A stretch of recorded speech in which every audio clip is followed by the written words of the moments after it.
Mantap dong, biar Selatan punya marina. Rabu siang, Menteri Perdagangan Rahmat Gobel melakukan inspeksi mendadak ke kantor Direktorat Bea Cukai Kepulauan Riau yang berada di Kecamatan Meral, Kabupaten Karimun.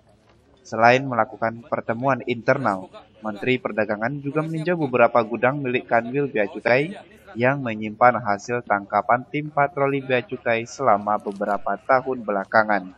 Selain aneka barang perabot rumah tangga bekas dan kayu rotan, sebagian besar hasil tangkapannya disimpan di gudang ini merupakan sembako, terutama gula dan beras kualitas super yang diamankan dari sejumlah kapal yang melakukan kegiatan impor ilegal dari beberapa negara tetangga seperti Malaysia dan Singapura, dengan tujuan beberapa daerah di Kepulauan Riau yang sudah berhasil dicegah tim patroli Kanwil Bea Cukai Kepulauan Riau. Melihat banyaknya sitaan sembako, terutama beras dan kayu rotan disimpan di gudang Kanwil milik Bea Cukai Karimun, Rahmat Gobel mengatakan akan mencari formula untuk pemanfaatan hasil tangkapan Bea Cukai agar bisa dikelola oleh Bulog untuk dimanfaatkan dalam stabilitas harga di dalam negeri dan mencukupi kebutuhan industri dalam negeri.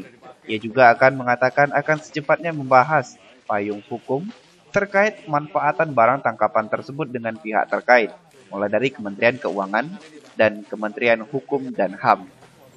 Di Direktorat Jenderal Bea Cukai yang selama sekarang ini saya melihat bagaimana kerja keras upaya daripada kawan-kawan untuk bisa mengatasi masalah penyelundupan, baik itu penyelundupan impor ataupun penyelundupan ekspor.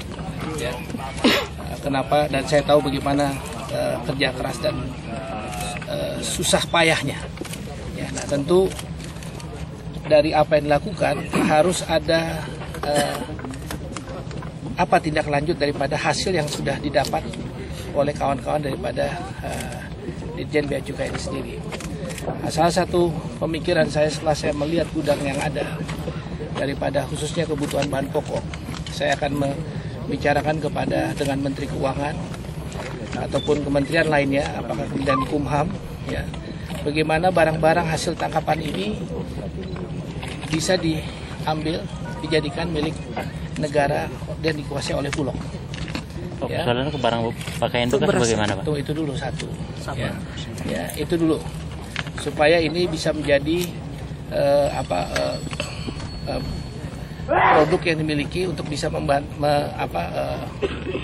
ikut dalam mengatasi masalah misalnya kelangkaan atau kekurangan suplai beras ataupun lain sebagainya. Ya.